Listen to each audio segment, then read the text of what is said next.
Bonjour mes frères, bonjour mes sœurs. Je ne sais exactement à quel endroit vous vous trouvez pendant que vous m'écoutez. Je sais que certains sont dans les chambres d'étudiants, d'autres dans des blocs d'appartements, d'autres encore dans des maisons. Je vous salue, vous tous, peu importe l'endroit où vous vous trouvez, pourvu que nous soyons ensemble en train de lire la parole de Dieu et de partager. Si nous étions vis-à-vis, si vous aviez la possibilité de me parler, je vous aurais demandé comment vous avez passé la semaine. Vous aurez partagé votre témoignage. Parce que dans cette situation, je suis persuadé que Dieu est en train de changer les cœurs de gens. Dieu est en train de ramener les rebelles à lui. Dieu est en train de pousser des gens à reconsidérer leur façon de voir les choses. Dans ce temps de pandémie, je sais, Dieu est en train d'œuvrer. Enfin bref, j'aurais bien voulu dire quelque chose, mais on n'a vraiment pas le temps. Nous sommes ici pour écouter la parole de Dieu et je vais vous inviter à la prière pour qu'on passe un moment avec la parole de Dieu. Seigneur, je te dis merci pour ton amour, merci pour la vie, merci pour la paix, merci pour la possibilité que tu nous donnes d'être ensemble au nom de Jésus.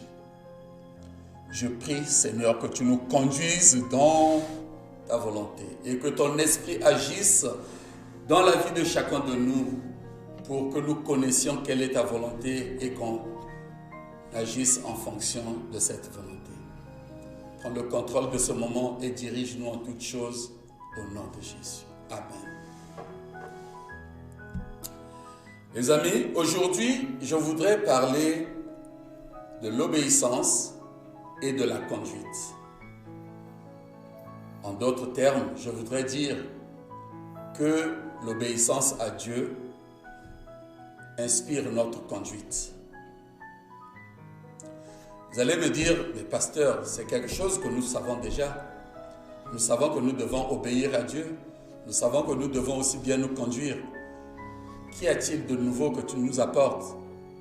Non, je n'ai vraiment pas la prétention de dire que je vous apporte quelque chose de nouveau. Tout ce que j'aimerais dire ce matin, c'est simplement que je vous apporte le message de Dieu.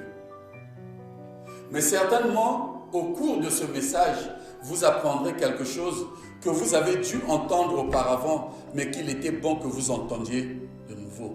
Ou alors, vous entendrez quelque chose que vous n'avez jamais entendu. Ou alors encore, vous entendrez quelque chose, mais vous la comprendrez aujourd'hui comme vous ne l'avez jamais comprise auparavant. C'est pourquoi je vous encourage à rester un peu de temps avec nous et à écouter la parole de Dieu. Nous allons parler de l'obéissance. Nous allons parler de la conduite. Pourquoi je veux parler de la conduite? Mais c'est simplement parce que aujourd'hui, nous sommes plus ou moins tous conduits selon nos passions, selon nos désirs, selon nos projets, selon nos ambitions, selon même ce que les autres veulent que nous fassions. Vous comprenez? Si nous réalisons qu'il y a des gens autour de nous, où il y a des choses autour de nous qui peuvent nous pousser à nous conduire d'une certaine manière, certainement il est une bonne chose qu'on apprenne aujourd'hui qu'en réalité notre conduite ne doit pas être motivée par toutes sortes de personnes ni de choses, mais seulement par l'obéissance à Dieu seul. Et si nous acceptons que notre conduite doit être motivée par l'obéissance à Dieu seul, il y a deux choses que nous devons considérer. La première chose, c'est de considérer Dieu lui-même d'abord. Savoir qu'il est saint. Et si donc Dieu est saint, nous aussi nous devons être saints comme lui il l'est. Et la deuxième chose à considérer, si nous devons obéir, ça veut dire qu'il y a quelque chose que Dieu recommande. Et c'est à cette chose que nous devons nous conformer.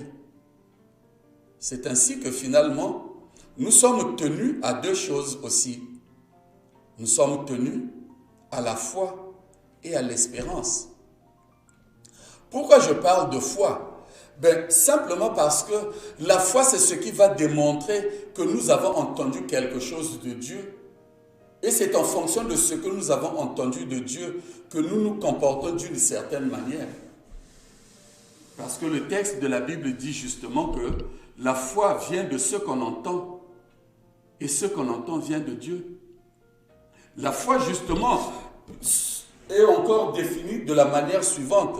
C'est une démonstration des choses qu'on ne voit pas. Or, démontrer une chose qu'on ne voit pas, c'est une manière de se conduire. Les hommes nous verront nous conduire d'une certaine façon. Ils ne comprendront pas, ils s'interrogeront. Mais en réalité, nous conduirons ainsi parce que nous avons la foi. Et si nous avons cette foi, nous la manifestons par l'obéissance. Donc nous avons la foi et nous obéissons à Dieu. Voyez-vous? Donc la première, c'était ça, la foi. J'ai d'abord parlé de Dieu et obéissance. Pourquoi j'avais parlé de Dieu? J'avais parlé du comportement, j'avais parlé de l'obéissance, j'ai parlé de Dieu. Maintenant, je parle de la foi et je veux aussi parler de l'espérance. Pourquoi devrions-nous en réalité, pourquoi devrions-nous obéir à Dieu? Les amis, nous sommes déjà sauvés, n'est-ce pas? J'aime bien dire ceci. Il y a beaucoup de personnes qui pensent que lorsqu'on a reçu Jésus-Christ, on est sauvé et on a maintenant carte blanche ou chèque blanc pour faire n'importe quoi, commander n'importe quoi. Non. Nous sommes sauvés, mais nous devons continuer à obéir. Et on va se dire, pourquoi? Pourquoi doit-on toujours obéir? Et c'est ça la deuxième chose. Nous continuons à obéir parce que nous avons une espérance. Et notre espérance n'est pas en fonction de ce que nous allons faire.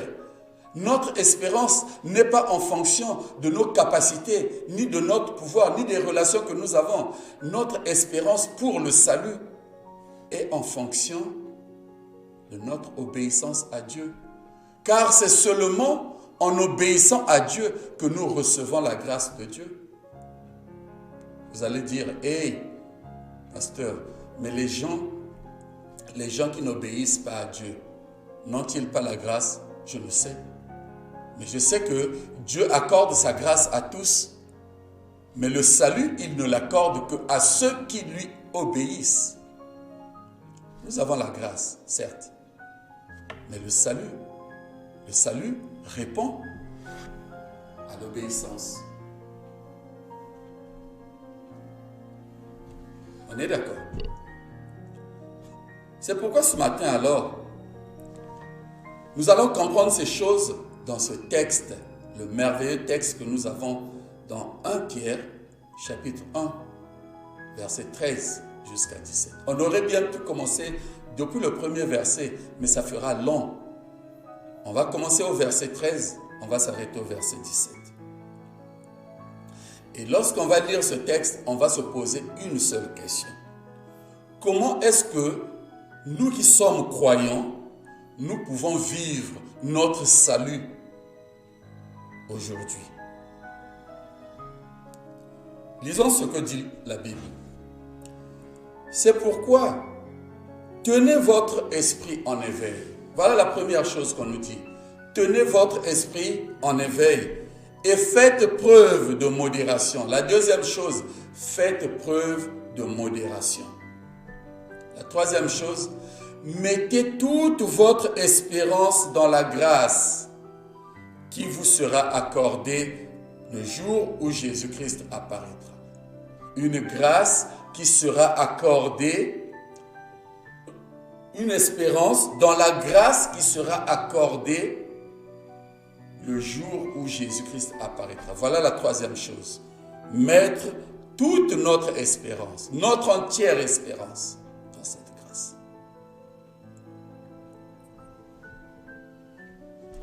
Qu'est-ce qu'il demande encore? Ne vous laissez plus diriger par les passions qui gouvernaient votre vie autrefois. Ne vous laissez plus gouverner. Mais qu'est-ce qu'on devrait faire? ce qu'on devrait faire, c'est que soyez saints dans tout votre comportement. Et ce n'est pas tout. Il dit au verset 17, il dit ceci: pendant tout le temps de votre séjour en ce monde, que la crainte de Dieu inspire votre conduite. Voilà comment on peut répondre à cette question qui dit: comment doivent vivre les croyants pour leur salut? Voilà les choses que Pierre nous recommande. La première, soyez fermes, tenez ferme spirituellement et restez en éveil. La deuxième, soyez humble, toujours humble, très sobre.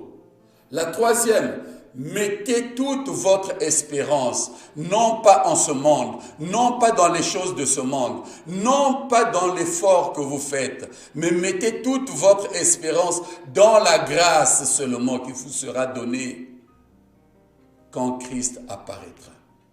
C'est seulement dans la grâce qu'il faut mettre l'espérance. La quatrième chose, soyez obéissants. Soyez obéissants. Et lorsque vous serez obéissants, n'acceptez plus que vos passions vous gouvernent. Et quoi encore? Soyez saints. Soyez saints. Et finalement, qu'est-ce qu'il demande encore?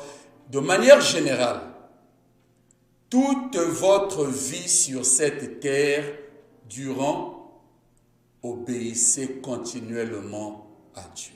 C'est-à-dire, ayez toujours de la crainte pour Dieu. Ici, il ne s'agit pas d'une crainte dont on ferait penser à la peur. Non. Il s'agit de cette crainte qui est due à une autorité. C'est là où j'ai dit, lorsqu'on pense à l'obéissance, on pense à Dieu. Pourquoi je dois obéir à Dieu? Mais c'est simplement parce que lorsque je prie, au verset 17, cela nous est expliqué, lorsque je prie, Dieu, je l'appelle par Père. Or, je dois du respect à mon Père. Je dois lui obéir. Mais en plus, ce Père, il a un pouvoir. Son pouvoir consiste à juger. Donc, je dois craindre son jugement. Je dois faire attention à cause de ce jugement. Mais comment juge-t-il? Est-ce que je suis simplement épargné de ce jugement? Non. Lui, il va juger de manière impartiale.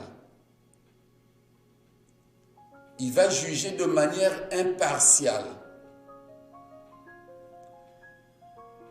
Et c'est sur quoi il va juger?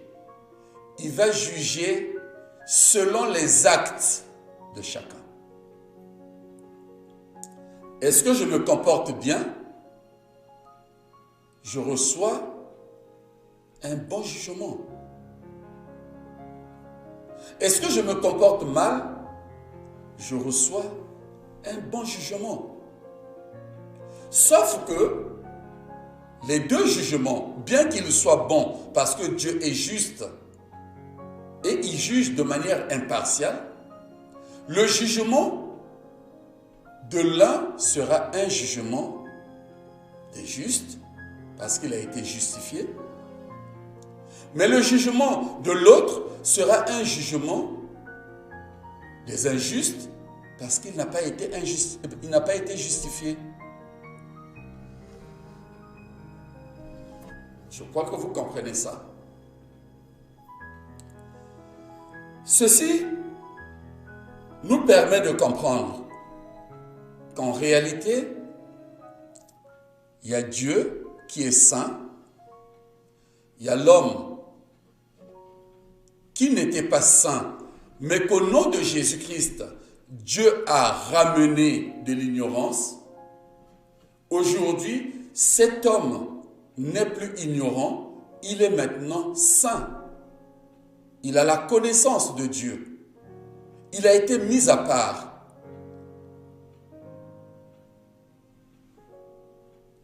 Et dans cet épître, Dieu dit, si déjà tu as été mis à part pour lui, alors reste éveillé. Reste éveillé afin que tu agisses en toutes choses comme si tu obéissais à la volonté de Dieu.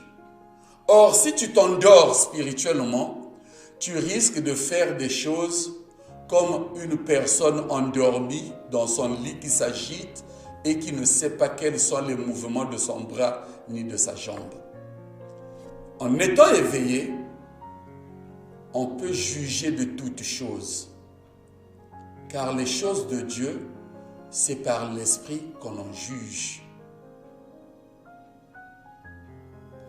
La deuxième chose que Dieu dit, si déjà tu as quitté l'ignorance et que tu es venu à la connaissance, alors sache que devant Dieu, il faut vivre sobrement, avec sobriété, avec modération, sans excès, sans hauteur, sans vanité, sans orgueil, car toutes ces choses-là ne peuvent pas te donner de l'espérance.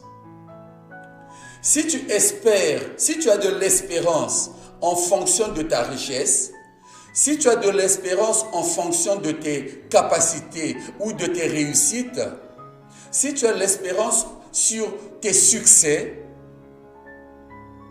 c'est en vain que tu as cette espérance. Parce que l'espérance véritable est seulement dans la grâce de Dieu. Cette grâce de Dieu qui est accordée et qui sera simplement accordée lorsque Jésus-Christ apparaîtra. Voilà, frères et sœurs. Et Dieu continue. Il dit toujours dans cet épître, il dit, dans l'ancien temps, tu étais passionné pour des choses mondaines. Et ces passions conduisaient ta vie. Mais maintenant que tu as été délivré de l'ignorance et que tu connais maintenant ce qui est bien et ce qui est mal, alors ne laisse plus tes passions te conduire. Obéis plutôt à Dieu, désobéis aux passions. Car les passions sont du domaine de la chair et l'obéissance est du domaine de la foi. Or, la foi et la chair sont en perpétuelle contradiction. Sont en perpétuelle contradiction. Alors donc, il faut obéir non pas à la chair, mais plutôt à la foi en Christ. Il faut obéir à la parole de Dieu. Voilà ce que Dieu veut. Et tout cela, pour tout cela, Dieu dit, soyez saints, car je suis saint. Soyez saints, car je suis saint. Frères et sœurs, si nous admettons que c'est Dieu qui nous a appelés des ténèbres à la lumière, il nous a appelés de la perdition, de la mort à la vie. Si nous reconnaissons que c'est Dieu qui nous a rappelés de l'ignorance à la connaissance, de la perdition au salut, Considérons maintenant Dieu, qu'est-ce qu'il est. Nous réalisons qu'il est le Dieu Tout-Puissant. Il est le Créateur de toutes choses. Il est le Père Céleste. Nous lui devons de l'obéissance.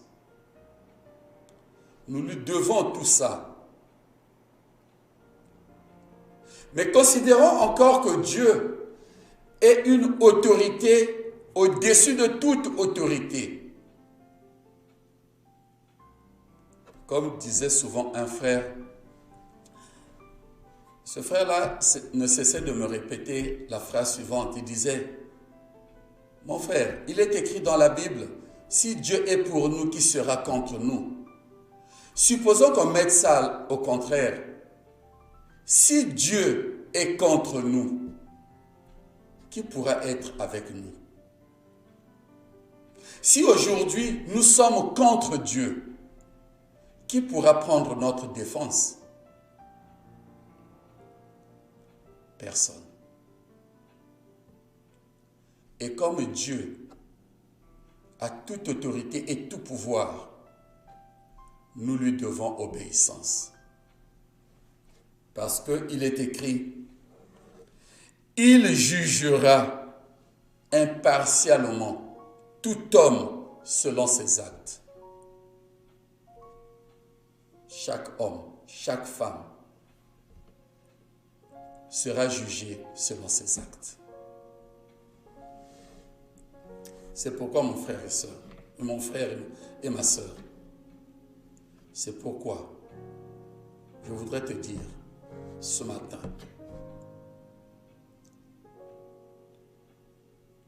n'accepte plus d'obéir à tes passions. Ça peut être la colère.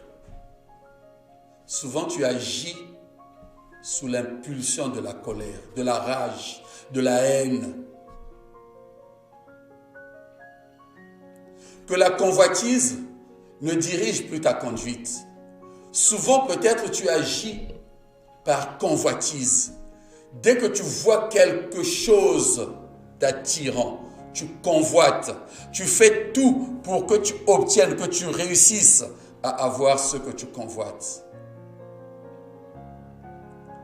Peut-être que souvent tu agis en te comparant aux autres. Tel a eu ceci, il faut que j'aie plus que lui. Tel a fait ceci, il faut que je réussisse plus que lui. N'agis plus selon ses passions. Peut-être que tu veux vraiment avoir du matériel en abondance. Sois sobre aujourd'hui. Peut-être que tu veux que ce soit toi qui sois plus vu au détriment des autres. Que tes passions ne te dirigent plus. Mais en toute chose, obéis seulement à Dieu. Et cette obéissance demande l'humilité. L'humilité. L'éveil. L'éveil. L'humilité.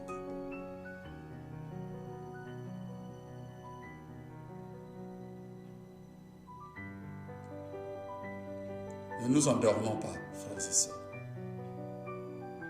Restons éveillés.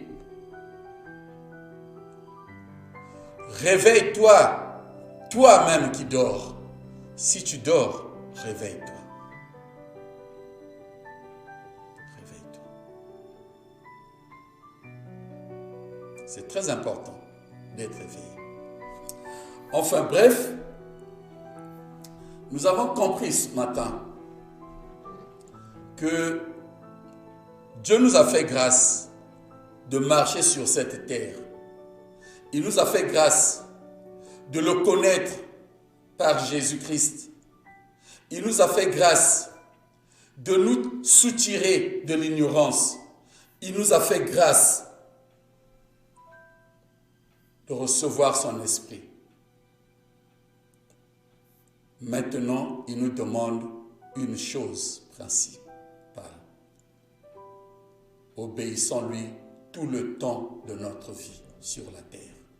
Et pour que nous soyons capables de lui obéir tout le temps que nous sommes sur cette terre, il dit, gardons-nous toujours éveillés. Restons modérés, très modestes. C'est ce qu'il veut. Il demande qu'on ne regarde pas l'espérance en fonction de nos capacités humaines, mais plutôt seulement en fonction de sa grâce. N'obéissons plus à nos passions, mais obéissons à Dieu. Soyons saints. Soyons saints. Seigneur, je te remercie vraiment pour cette parole ce matin qui nous parle véritablement et qui soulève, qui réveille, qui agite en nous les choses qui sont restées enfouies et cachées. Cette vérité que nous ne voulions pas admettre auparavant. Mais nous reconnaissons aujourd'hui que les passions ont dirigé notre conduite. Notre comportement a été passionné. Aujourd'hui, nous prions pour être obéissants à toi et rien qu'à toi. Merci Seigneur Dieu. Que ton nom soit glorifié. Amen.